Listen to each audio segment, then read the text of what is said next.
Baka nakalimutan mo, maraming natulong na Janeline sa kumpanyang ito. Hindi ko yun nakalimutan, kaya nga hindi ko siya sinasampa ng kaso, di ba? Sagot ni Clyde. Wow! Matapos na mali niyang nagawa, bakit? Hindi ba siya nagsinungaling? Di ba't malaking kasalanan ang pagtago niya ng kanyang identity? At paano ka nakasisigurado na hindi siya nagnanakaw kagaya ng tatay niya? Lumabas ka na bago pa ako makapagpigil? Sabi ni Clyde na napatingin sa inang lumapit sa kanila. Kung paalisin mo siya, paalisin mo rin si Amara, sabi ni Veronica. Sino ka para utusan ako? Tanong ni Clyde. Mamili ka, Clyde. Paalisin mo siya o magre-resign ako? Taas noong tanong ni Veronica. Lahat na tahimik at naghihintay sa sagot ni Clyde. Pakiligpit na rin ang mga gamit mo, Veronica. Tugon ni Clyde na kinagulat ng mga empleyado. How dare you? Mas pipiliin mong sinungaling at baguhan na yan? Digal na sabi ni Veronica at humarap kay Christina. Tita, narinig mong sinabi ni Clyde? Pinapaalis niya ako dahil lang kay Amara na wala man lang pangalan sa larangang to? Hindi ako bingi, iha, sagot ni Christina. Narinig ko pa nga magligpit ka rin daw ng gamit. Tita? Ani Veronica. Hindi ako nagtayo ng kumpanyang ito kaya't si Clyde pa rin na masusunod. Napakatanga mo, Clyde. Ano bang mapapala mo sa magnanakaw na yan? Magigising ka na lang balang araw, wala ka ng pera dahil sa dukhang yan. Lulubog ang kumpanya mo dahil sa kanya. If I were you, fire her. I cannot fire my wife, Veronica. Sagot ni Clyde kaya't napatingala si Amara kay Clyde, lalo na nang inakbayan siya. Kung sino mang walang balak respetuhin ang asawa ko, magpasa na kayo ng resignation letter dahil wala kayong puwang na kumpanyang ito. Asawa? Di makapaniwalang ulit ni Veronica. Stress siya kaya kailangan niyang pumunta sa parlor mag-shopping. Pakiligpit ng gamit mo, Veronica. Malamig ang boses sa sabi ni Clyde. You're fired. Hinawakan niya si Amara sa kanang kamay at saka hinila para umuwi na. Paano na yan? Nakalabing tanong ni Amara. Alam na nilang mag-asawa tayo. Okay lang, dapat matagal ko nang inamin eh. Sagot ni Clyde habang nagmamaneho. Ayaw ng mommy mo sa akin. Malungkot na sabi ni Amara. Iba pa rin kasi kung di siya inaaway ng ina ng asawa. Kahit casual lang sana pero hayagang pinamumukha sa kanya na di siya nito gusto dahil boto to kay Yvonne. Matatanggap ka rin niya kaya don't worry, okay? Inawakan ni Clyde ang kamay niya at pinisil. Paano kung di talaga nila ako matatanggap? No choice sila. Basta promise me na kahit anong mangyari, huwag kang bibitaw, Amara. At kahit wala ako, wag kang pumirma ng kahit anong papeles, okay? Paano kung mapikot ka ng ibang babae? Yung may painom sa'yo o di kay may mabuntis kang iba? Hindi yun mangyayari, Amara. Basta tanggat walang paliwanag ko, wag kang maniniwala sa sasabihin ng iba, okay? Bakit? Kasi tayong dalawa lang magkakampi sa relasyong to, Amara. Wag kang magpapalinlang. Sagot ni Clyde at napasilip sa asawang nalinlang na nga ng ina. Ito rin ang kinababahala niya dahil baka kung mapapahamak ito sa sobrang kabaitan. Bahala na si Batman, sabi ni Amara. Kung di man sa gusto ng lahat, ang mahalaga kakampi niya ang asawa. By the way, pagdating sa bahay, magbihis ka. Ha? May pupuntahan ba tayo? Birthday ni Gio. Ayokong sumama. Sigurado mayayaman ng mga bisita kaya't magmumukha siyang yaya. Wala kang choice. Tara na. Gagawin natin. Bili tayo ng damit mo. Napilitan siyang bumaba. Natuwa siya sa nakitang gowns na nasa harapan. Pumili ka ng gusto mo? Can I have that white dress? Tanong niya na makitang yellow long sleeve v-neck sequin creased front dress. Sure, sagot ni Clyde. May gusto ka ba? Wala na, sagot niya. Napatingin siya sa designer kay Olivia. Di na nakapagtatakang nangungunang team nila dahil maganda talaga ang gawa. Let's go? Tanong ni Clyde. Yes. Nag-light dinner muna sila tapos dinala siya ni Clyde sa parlor. Light makeup lang, sabi ni Clyde. Akong bahala, sabi ni Jean at inayusan na si Amara. Tinulungan din siya ng ibang tauhan para pabihisan si Amara. Hi, sabi ni Amara sa asawa na nagbabasa ng brochure habang hinihintay siya. Naka-yellow suit din to kaya terno sila. Ang gwapo, fresh ng mukha. Hello, bati ni Clyde at tumayo saka lumapit kay Amara. You're beautiful, bulong niya. Can I take you home? Huwag na tayong pumunta sa party. Hey! Saway ni Amara sabay kurot sa tagiliran ng asawa dahil nasa paligid lang umayos sa kanya. Thank you guys, maasahan ko talaga kayo. Pasalamat ni Clyde at inakay si Amara palabas para tumungo na sa party. Clyde, sabi ni Gio, Hey, happy birthday! Bati ni Clyde. Hello, Amara. Bati ni Gio at ngumiti kay Amara. Heard the news. Kaya pala ayaw mo siyang pasalihin sa modeling. She is exclusively mine. Sagot ni Clyde kaya tumawa sa Gio. Can't blame you. Una pa lang hangang-hanga na siya sa ganda nito, kaya hindi nakapagtataka kung piliin to ni Clyde kaysa kay Yvonne. Halika kayo, kanina pa nila kayo hinihintay. Pagpasok sa loob, napahigpit ang kapit ni Amara sa braso ng asawa. Gusto niya nang tumakbo, lananat sa lahat ng mata nasa kanya. Hello guys, nandito na si Clyde. Kanina ka pa namin hinihintay, sabi ng babae at napasilip kay Amara. Siya ba ang ipinalit mo kay Yvonne? She's my wife. Maupo kayo, sabi ni Gio. Look who's here, sabi ni Veronica nang lumapit. Ang kapal talaga ng mukha para pumunta, hindi naman invited. Invited ko sila, sabat ni Gio. Guys, birthday ko kaya ayoko masira, please lang. Di umaalis si Clyde sa tabi ng asawa. OP na si Amara dahil kung ano-anong pinag-uusapan nila at minsan may sumisingit talaga kay Yvonne sa topic. Uminom ka ba, Amara? Tanong ng kaibigan ni Clyde. Minsan lang pero hindi. Pagpasensya nyo na, ganyan talaga kapag mga inosente sa buhay hanggang red horse lang. Sabat ni Veronica kahit tumawa ang mga kasamang babae. What a boring wife. Inabot ng kaibigan ni Veronica ang isang baso para inumin ni Amara. Ayaw mo? May pagkahamong tanong nito nang titigan lang ni Amara. Okay. Pagpayag niya pero bago pa siya maabot ang baso, inago na to ni Clyde. Ops, walang saluhan ng tagay, Clyde. Sabi ni Gio, masyado ka naman yatang protective sa asawa mo. Sabi ni Veronica, diba, pinahiya mo ako kanina sa opisina? Sino may sinabing sasaluhin ko siya? Tanong ni Clyde saka ininom ang laman ng baso, humarap sa asawa at masuyong hinalikan to para ilipat ang alak sa bibig. Naliga si Amara sa init ng labi ng asawa. Wala siyang choice kundi lunakay ng alak nang maisari ni Clyde sa kanya. Naramdaman niyang bahagyang pag-init ng lalamunan pero agad napalitan ng matamis na dila ni Clyde. There! Ani Clyde saka inakben siya. Okay, pasintabi sa mga single, sabi ni Gio. Napakagat si Amara sa ibabang labi na makita ang nagdidilim na mukha ni Veronica sa galit. Uminom pa siya pero konti lang. CR lang ako, bulong ni Clyde. Bilisan mo. Balik ako agad. Sagot ni Clyde at hinalikan siya sa noo saka tumayo. Napatingin si Amara sa paligid. Ang dami ng tao sa mga table sa paligid nila umiinom. Lumalalim ng gabi kahit umpisa na talaga ang party. Here, inom ka pa. Sabi ni Jean sabay abot sa kanya ng isang baso na may lamang kalahati ng alak. Salamat. Sagot niya na walang choice kung hindi ang inumin ang laman noon dahil nakatingin sila sa kanya. Napatingin siya kay Veronicang tumayo at naglakad patungo sa pinuntahan ni Clyde. Oh, okay ka lang? Tanong ni Gio. CR lang ako. Sagot niya at di siya papayag na mabigyan ng pagkakataon si Veronica para maakit ang asawa niya. Naglakad siya sa hallway pero agad na nakaramdam ng pagkihilo. Miss, are you okay? Tanong ng lalaking nakasalubong niya at hinawakan siya sa balikat. Gusto mo ihatid kita? May malapit na hotel dito. Bulong nito sabay pisil sa balikat ni Amara. Clyde? Usal ni Amara na nagpatianad sa lalaki dahil tila umikot ang mundo niya. What are you doing? Napalingon sila kay Larry. Mr. Tan, gulat na wika ng lalaki. Tinutulungan ko lang siya dahil muntik ng matumba. Ako nang bahala sa kanya, iwan mo na siya. Seryosong sabi ni Larry kahit umalis ito at iniwan sila. Okay ka lang, iha? Nahihilo po ako eh. Sagot ni Amara at sumasakit ang ulo. Matapang atang alak na nainom niya. Bakit ka ba iniwan ni Clyde?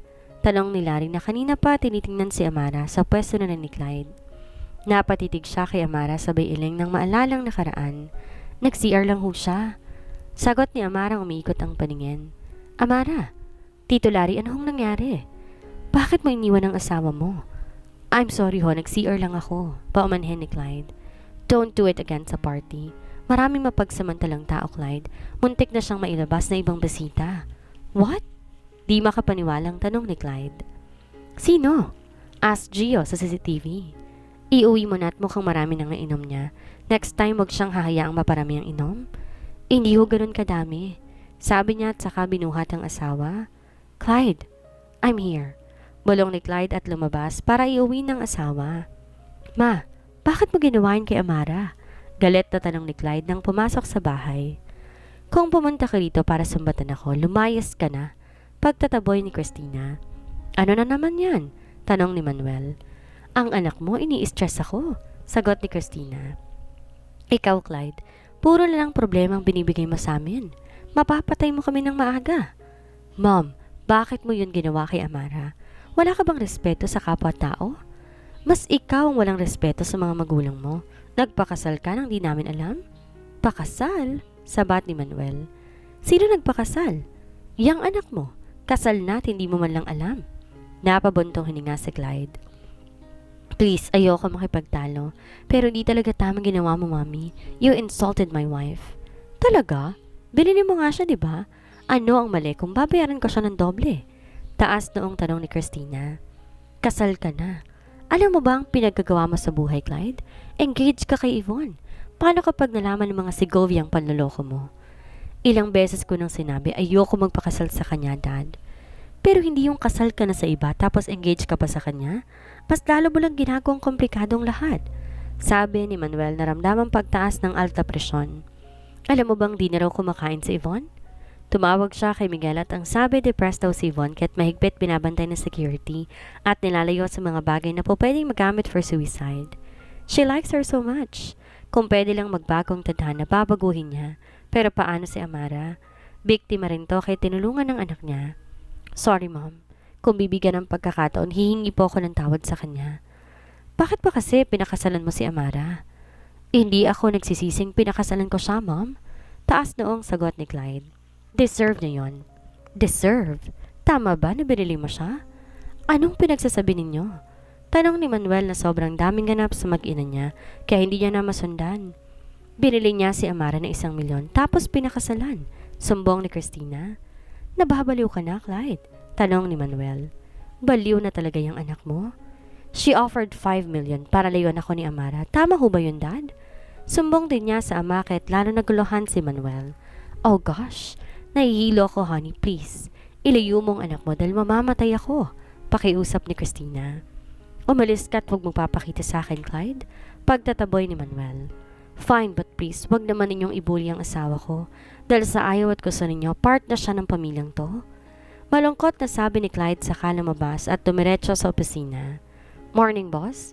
Morning, bati niya kay Rino. Ginagawa ni madam mo. Katatapos lang daw hong magkape, sagot ni Rino. Pakimonitor ang paggawa ng necklace. Ayoko may mali tayong magagawa. Sabi ni Clyde. Okay po.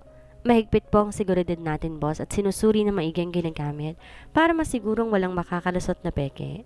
11 necklace pero nasa 1 bilyon ang halaga nito. Balak niyang pantayan ang kalidad ng international brand kahit susugal siya. Isa pa para sa asawa niya to kahit wala siyang balak magpakawala ng malaking pera. Kapag masungkit niya ang goal nila, kikita sila ng limpak-limpak na pera. May tiwala ko kay Mr. Tan. Hindi siya pwedeng biguin ito, lalo na't nag-invest din to sa launching nila.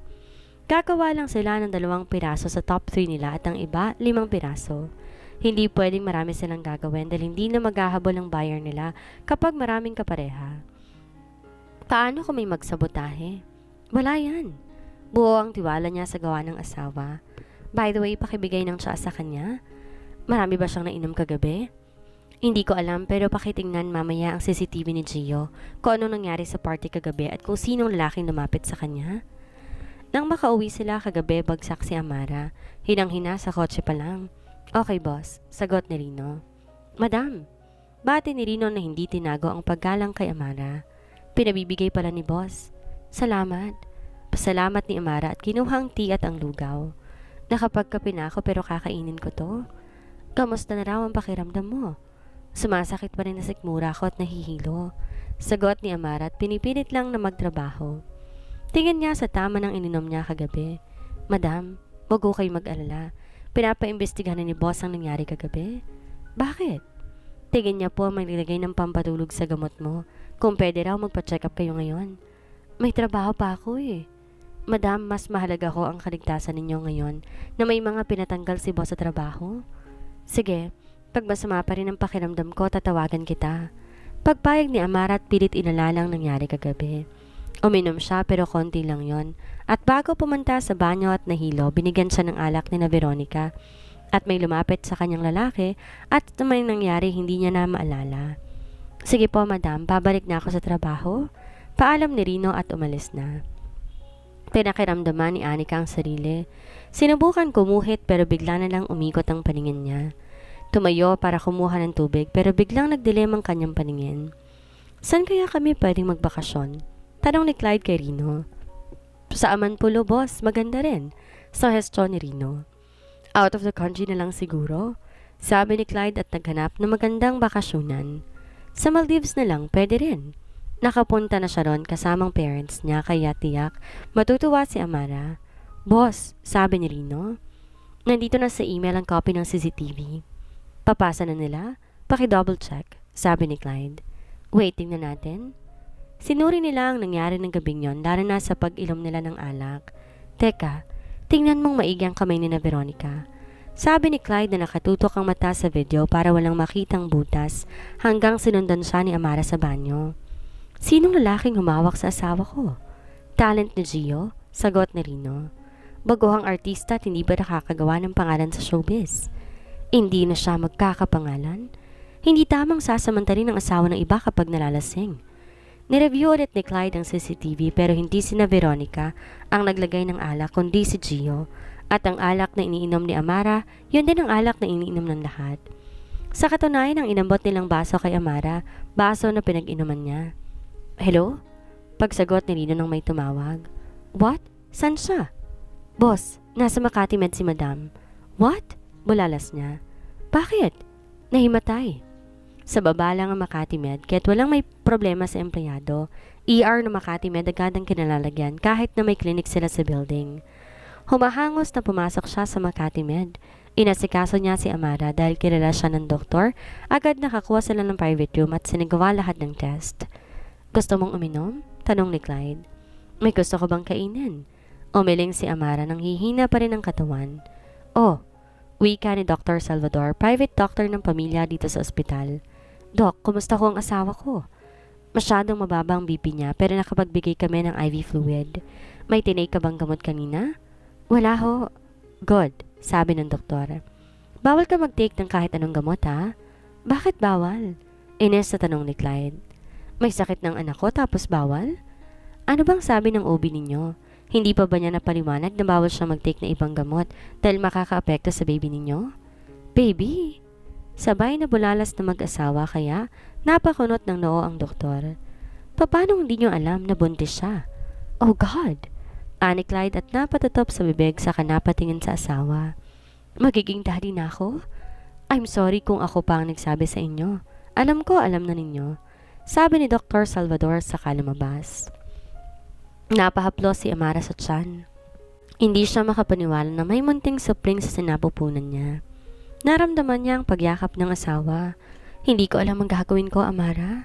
Basta payakap lang muna saglit hanggang sa magising ako sa katotohanan. Congratulations! Tili ni Elisa nang pumasok si Amara kasama si Clyde. Thank you. Nakangiting pasalamat ni Amara. Sa ngayon, bawal muna siya magtrabaho dahil medyo nahihilo pa siya. Pero sabi ng doktor, normal lang daw yun sa kanya at binigyan siya ng vitamins. Sana all magkaka-baby na. Excited na wika ni Kendra. Gusto ko rin magkaanak na eh. Wala kang matres, sabi ni Marilu. Iwan na muna kita rito pero after 30 minutes, aalis na tayo ha? Bulong ni Clyde at tinilikan sa kanang pisngi ang asawa.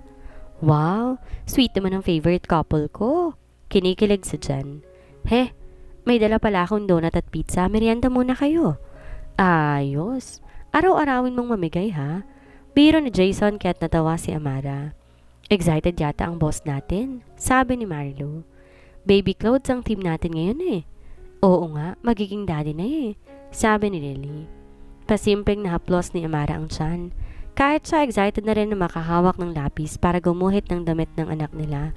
Kaso sa ngayon wala pang gender, kaya di pa siya makakaguhit ng damit at pinagbawalan pa siya ni Clyde na magtrabaho. Pagkatapos magmerienda, nagpaalam si Amara sa mga kasama at sumama sa asawa. Akala ko ba magmamall tayo? Tanong niya nang pumasok ang sasakyan sa napakalawak na bakuran at may swimming pool sa harapan. Pass muna sa shopping, may next time pa naman. Don't tell me bahay niyo to. Kinakabahang tanong niya. Yes, dito tayo magla-lunch. Hala, Clyde, uwi na tayo. Wala nang atrasan, Amara, isa pa. Last time, na formal na ipakilala kita sa mga magulang ko. Clyde, please. Ayoko. Sa ayaw at sa gusto mo, makikilala mo rin sila, Amara. Haharapin at haharapin mo sila sa ayaw sa gusto mo. Niyakap ni Amara ang asawa. Please, hindi ko kaya. Nanlalambot ang tuhod niya pero nang bumukas ang pinto, napilitan siyang bumaba ng buhati ni Clyde. Ibaba mo na ako, nakakahiya. Sabi niya kaya ibinaba siya ni Clyde. Let's go. Sabi ni Clyde at hinawakan ng kanang kamay niya papasok sa mansyon. Napatingin si Amara sa mga katulong na bumabati sa kanila. Malaki at malinis ang bahay kaya't mas lalo ng liit si Amara. Napatigil na makita si Christina pababa ng hagdan. Tita? Usal niya na biglang kinabahan. Bakit nandito? Natigilan siya nang ma-realize ang sitwasyon nila. Hindi ka nagpasabing darating ka, sabi ni Christina na lumapit sa kanila. Hello po. Magalang na bati ni Amara pero di makatingin ng diretso sa ginang. Isa-isang nag-flashback lahat ng encounter nila ni Christina mula sa tinulungan nitong makadiscount sa damit hanggang nagbigay siya ng opinyon tungkol sa makapal nitong pagme-makeup kaya't naisipan niyang mag-inarting na himatay pero alam niyang mali. Sorry mom, busy lang, sagot ni Clyde. Parang gusto tuloy ni Amarang maging pagong para maging kapag mahiya o matakot, makakapagtago sa sariling bahay. Si Amara pala, asawa ko. I know, sagot ni Christina. May bisita, ginagawa mo rito? Tanong ni Manuel nang pumasok sa bahay, nakitang anak na may kasamang babae. Hindi niya na kailangang manghula pa kung sino ito. Dad, si Amara ho, asawa ko. Magandang araw ho. Bati ni Amara na halos walang mukhang ihaharap sa mga ito. Kamusta ang kumpanya? Kumain na ba kayo? Dito na kayo magtanghalian. Hindi pa ho, sagot ni Clyde at napatingin sa asawang mahigpit ang hawak sa kamay niya. Marunong ka magluto, diba? Ikaw ang magluto, Amara. Utos ni Christina. No, tanggi ni Clyde. May katulong, mom? Bakit? Hindi ba siya nagluluto sa bahay? Okay lang, sabat ni Amara na ayaw magalit ang mga magulang nito. Ibang-iba ang Christina nasa harapan ngayon kaysa Christina na nakilala niya. Naiilang siyang kausapin daw dahil alam niyang ayaw siya nito. No, hindi pwede. Huwag mong ispoil ang asawa mo, Clyde. I'm not spoiling her. Hindi talaga siya pwedeng gumawa ng gawaing bahay dahil masela ng pagbubuntis niya.